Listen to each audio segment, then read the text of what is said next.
जीवनदायी हथियार, इसका क्या मतलब है? तेजस ने उत्सुकता से पूछा। अभय राव ने समझाया, यह ऐसा हथियार है जो आपके रक्त के साथ मिलकर आपके शरीर का हिस्सा बन जाता है। आप अपनी रक्त ऊर्जा का उपयोग करके इसे लगातार पोषित करते हैं। इसे प्राप्त करने के लिए अत्यधिक रक्त शक्ति की जरूरत होती है, इसलिए यह केवल 7वें क्रम से ऊपर के लोगों के लिए संभव है। आमतौर पर इंसानों के लिए इसे हासिल करना कठिन होता है। मैं बस किस्मत वाला था। तेजस ने समझा, तो इसका मतलब है कि ब्लेज सेबर ब्लेज टाइगर की रीढ़ से बनाया गया था और अभय राव का राक्षसी भगवान परिवर्तन ब्लेज टाइगर परिवर्तन था। दोनों एक दूसरे के पूरक थे, इसलिए वे एक साथ बढ़ सकते थे। ब्लेज सेबर का उपयोग करते हुए अभय राव अस्थायी रूप से 9वें क्रम के शिखर पहुंच सकते थे और एक अत्यंत शक्तिशाली हमला कर सकते थे, लेकिन इसके लिए चार्ज करना आवश्यक था। मेयर, मैं वापस आ गई हूं, एक कर्कश आवाज गूंजी। चांदनी वापस आ गई थी, अपने साथ कुछ लकड़ियां लेकर। अभय राव ने तेजस से पूछा, आपकी स्थिति कैसी है? क्या अब हम सड़क पर निकल सकते हैं? मैं ठीक हो जाऊंगा। अभय राव ने कहा, तुम और चांदनी विवेक को ले जाओ और मैं गौरव लाल और दीपक को संभालूंगा। हमें यहां से तुरंत निकलना चाहिए और सीधे अकादमी लौटना चाहिए।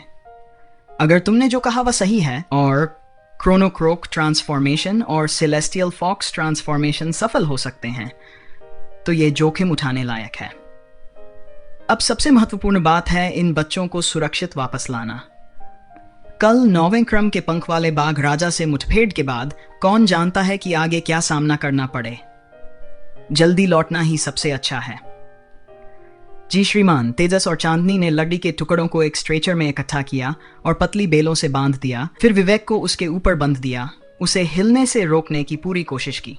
इस अस्थायी स्ट्रेचर को लेकर वे अभय राव के पीछे चल दिए, जिन्होंने गौरवलाल और दीपक को एक एक हाथ में उठाया था। इसके साथ ही 6 लोगों का समूह अकादमी की ओर चल पड़ा। अचानक जब वे तेजी से आगे बढ़ रहे थे, विवेक जोर से हंस पड़ा। बड़े भैया, आप किस बात पर हंस रहे हैं? चांदनी ने सिर घुमाकर असमंजस में उनकी ओर देखा। हम अमीर हैं, हम अमीर हैं, विवेक ने हंसते हुए कहा। चांदनी ने, जिसने अपने बड़े भाई को कभी इस हालत में नहीं देखा था, पूछा, बड़े भाई विवेक, क्या आप ठीक हैं? तेजस ने कहा, वह ठीक है, बस चोटिल है, वह आराम कर रहा है। विवेक हंसते हुए बोला, हम अमीर हैं, हम अमीर हैं। हाँ, अब वे वास्तव में अमीर थे। पिछले लाभ और शिकार किए गए राक्षसी जानवरों को छोड़कर केवल अंतिम 2 पंख वाले बाघ ही बहुत अमीर थे। उन्होंने 6ठे क्रम के पंख वाले बाघ के बच्चे को मार गिराया। शुरुआत में विवेक को लगा था कि पंख वाले बाघ राजा के कारण वे उसका आधा हिस्सा खो देंगे, लेकिन पंख वाली बाघिन के आने के बाद उन्होंने उसे खुद ही खत्म कर दिया। अभय राव ने पंख वाले बाघ राजा को रोककर उनके लिए अवसर पैदा कर दिया था, लेकिन फिर भी उन्हें आधा लाभ मिलेगा। यही सही है।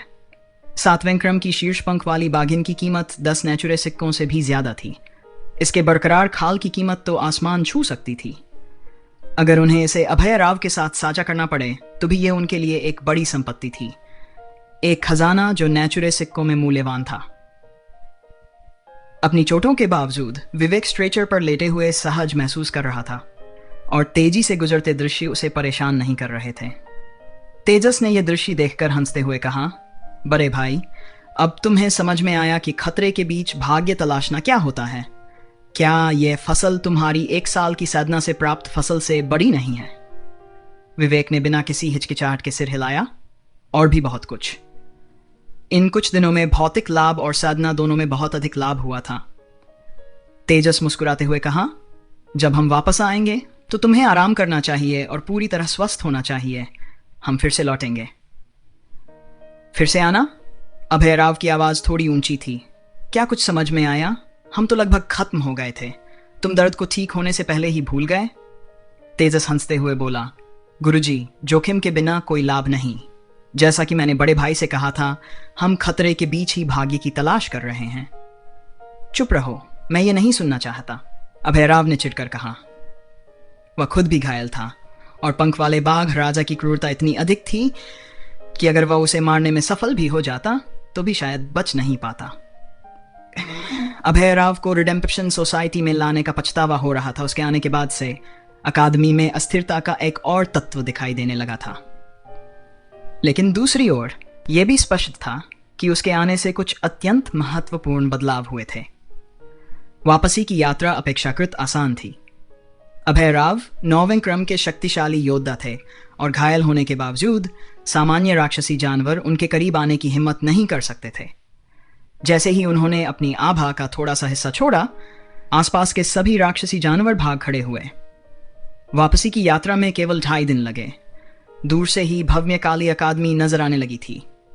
अभय राव ने आखिरकार राहत की सांस ली, लेकिन चिंता से उनका माथा अभी भी सिकुड़ा हुआ था, क्योंकि गौरवलाल और दीपक को अभी तक होश नहीं आया था। विवेक की चोटें कुछ हद तक ठीक हो गई थीं। उनकी 6ठी श्रेणी की काया और बर्फ तत्व की काया के कारण रिकवरी मुश्किल नहीं थी। एक सामान्य व्यक्ति को हड्डियों और मांसपेशियों की चोटों से उबरने में करीब 6 महीने लगते, लेकिन वह लगभग आधे महीने में पूरी तरह स्वस्थ हो गए। जब हम वापस लौटे तो इसे गुप्त रखें और इसकी चर्चा न करें, समझे? अभय राव ने उन्हें धीमी आवाज में याद दिलाया। दोनों बेहोश होने के कारण सारा दबाव अभय राव पर था। आखिरकार उन्होंने इस अभियान का पूरा समर्थन किया था। चिंता मत कीजिए गुरुजी, तेजस ने तुरंत जवाब दिया, बहुत आज्ञाकारी लगते हुए। अभय राव ने उसे चिढ़कर देखा। चलो चलें। शाम को जब वे अकादमी पहुंचे तो उन्होंने दीपक और गौरवलाल को आराम करने के लिए उनके कमरों में बिठाया। फिर विवेक को, जो मुश्किल से चल पाता था, तेजस और चांदनी के साथ लेकर वे सीधे कैफेटेरिया चले गए। जैसे ही उन्होंने कैफेटेरिया का दरवाजा खोला, सभी की निगाहें तुरंत उनकी ओर मुड़ गईं। कैफेटेरिया में बैठे कई शिक्षक विवेक और उसके साथियों को लौटते देख तुरंत खड़े हो गए। तुम वापस आ गए, अच्छा हुआ कि तुम ठीक हो, गौतम ने राहत की सांस लेते हुए कहा। विवेक को ऊपर से नीचे तक देखते हुए पूछा, क्या तुम्हें चोट लगी है? बस एक छोटी सी चोट है, मैं ठीक हूं मास्टर, विवेक ने मुस्कुराते हुए कहा। फिर उसने कहा, हमने कुछ राक्षसी जानवरों का शिकार किया और उन्हें वापस ले आए। आज रात हम एक अतिरिक्त व्यंजन का आनंद लेंगे। वाह, वरिष्ठ भाई के लिए जयकार। मनन ईश्वर ने चारों की पीठ थपथपाई, फिर पूछा, दीपक और गौरवलाल कहाँ हैं? अभय राव ने सहजता से उत्तर दिया, उन्होंने अपनी काफी आध्यात्मिक ऊर्जा खर्च कर दी है और उन्हें आराम की जरूरत है, इसलिए मैं उन्हें उनके कमरों में ले गया हूं। सब ठीक है ना? गौतम ने चिंता जताई। अभय राव ने जवाब दिया, हाँ सब ठीक है, मुझे बस थोड़ा आराम चाहिए, बस इतना ही। रात के खाने का समय आया और अतिरिक्त भोजन में शामिल था फिश और छिपकली का मांस, जिसे उन्होंने पहले दिन शिकार किया था। इस 5वें क्रम के राक्षसी जानवर का मांस उचित मूल्य पर बेचा जा सकता था, लेकिन अब अपने पर्याप्त लाभ को देखते हुए उन्हें इस खर्च की परवाह नहीं थी। इसके अलावा 5वें क्रम की फिश और छिपकली के सबसे मूल्यवान हिस्से उसके तराजू, हड्डियां और केंद्रीय कंडरा थे। मांस भी मूल्यवान था, लेकिन इसे लोगों के दिलों को जीतने के लिए इस्तेमाल करना एक बेहतर विकल्प था। जल्दी से खाना खत्म करने के बाद तेजस, विवेक और चांदनी वहां से चले गए। अगर अब नहीं किया तो फिर कभी नहीं। गौरवलाल और दीपक की बेहोशी का पता चलते ही उन्हें इसके परिणाम भुगतने होंगे। छात्र चले गए, लेकिन शिक्षक वहीं रुक गए। जैसे ही अभय राव की ओर देखा, सिया राव के चेहरे पर चिंता की लकीरें दिखने लगीं। क्या तुम घायल हो गए हो? क्या हुआ? दीपक और गौरवलाल को कुछ हो गया है?